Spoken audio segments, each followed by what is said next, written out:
حضرت خواجہ نظام الدین اولیاء رحمۃ اللہ تعالی علیہ کے دور میں لکھا ہے کہ کوئی ہندو تھا،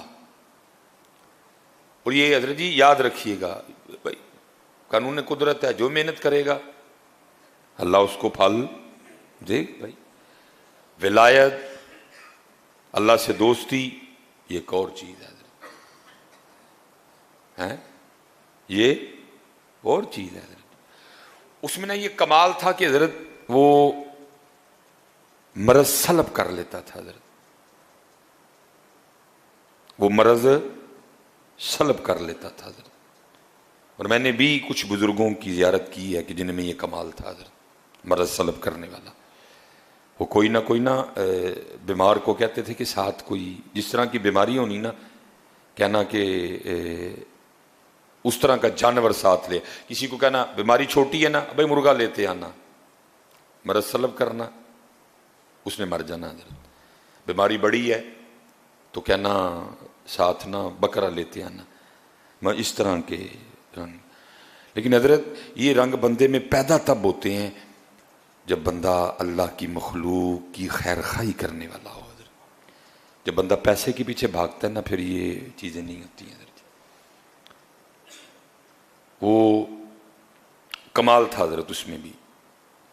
وہ لکھا حضرت خواجہ نظام الدین اولیاء رحمۃ اللہ تعالی علیہ بیمار ہو گئے، شدید بیمار ہوئے، اور قریب تھا کہ حضرت اس بیماری کی شدت کی وجہ سے بے ہوش ہو جاتے۔ وہ پاس مرید بیٹھے تھے نا، وہ کہتے جب اللہ والوں کی مجلس میں بیٹھو تو خیال کنٹرول میں رکھو، کیونکہ یہ دلوں کے خیال جان لیتے ہیں حضرت۔ اب وہ کسی مرید کے اندر چل رہا ہوگا کہ میں اس کو بلا لاتا ہوں، وہ حضرت کا مرض سلب کر لے۔ وہ آپ نے فرمایا ہرگز اس کافر کو نہ بلا کے لانا یہاں تک کہ میں مر جاؤں۔ وہ جیسے حضرت بے ہوش ہوئے، مریدین سے نہیں رہا گیا، وہ اس کو بلا لائے۔ اس نے آ کے نا حضرت کا مرض سلب کر لیا۔ جب حضرت کو ہوش آئی تو دیکھا پاس وہ ہندو بیٹھا ہوا ہے۔ پہلے مریدین پہ خفا ہوئے، میں نے منع کیا تھا نا اس کو بلا کے لانا، کیوں بلا کے لائے؟ کہا اچھا اب قرآن کا قاعدہ ہے حل جزاء الاحسان الا الاحسان، نیکی کا بدلہ نیکی ہے، احسان کا بدلہ احسان ہے۔ آپ نے اس ہندو کو مخاطب کیا، آپ نے فرمایا کیسے یہ کمال آ گیا تجھ میں، یہ مرض سلب کرنے والا؟ اس نے کہا جی اپنے نفس کی مخالفت کرنے کی وجہ سے۔ اگر نفس نے کہا نہ کھا، میں نے نہیں کھایا۔ اگر اس نے کہا نہیں کھانا، میں نے کھایا۔ اگر اس نے کہا ٹھنڈا پانی پلا، میں نے گرم پلایا۔ اگر اس نے کہا گرم پلا، میں نے ٹھنڈا پلایا۔ اگر اس نے کہا سو جا، میں نہیں سویا۔ اگر اس نے کہا نہیں سونا، میں سو گیا۔ میں نے ہر بات پہ اپنی خواہش کے الٹ کیا، اپنے نفس کی مخالفت کی، جس کی وجہ سے مجھ میں یہ کمال پیدا ہو گیا۔ قربان جاؤں۔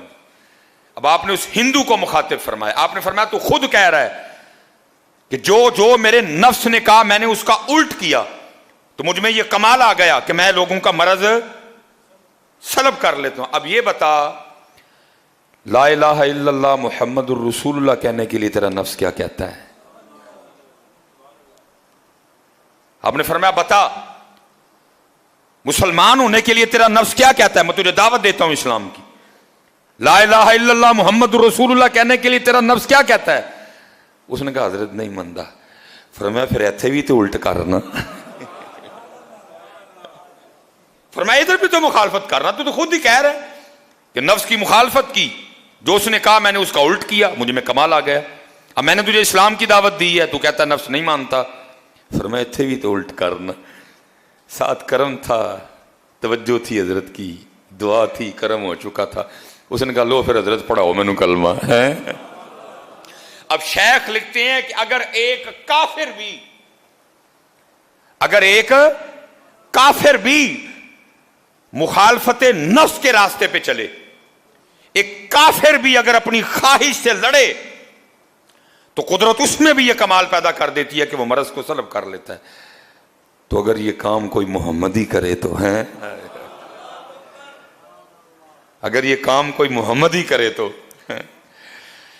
اس لیے ذرا جی کرو، ایویں ہی لڑدا ہے شیطان دے نال بندیا، کدی نفس اپنے نال لڑے ہی نہیں۔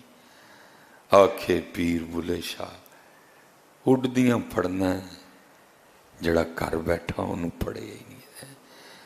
یہ 30 دن حضرت میں پریکٹس کروائی گئی ہے حضرت جی، اور اب 11 ماہ ہم نے اسی پریکٹس کے سار پہ چلنا ہے حضرت جی، نفس سے بھی لڑنا ہے، شیطان سے بھی لڑنا ہے، جماعت کی پابندی بھی کرنی ہے، فجر بھی جماعت سے پڑھنی ہے. دیکھیں ساری کے لیے مشکل تو نہیں ہے کوئی، اٹھے ہو نا سارے.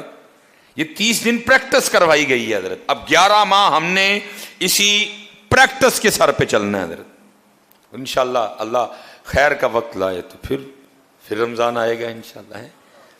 اللہ سب کو سلامت رکھے.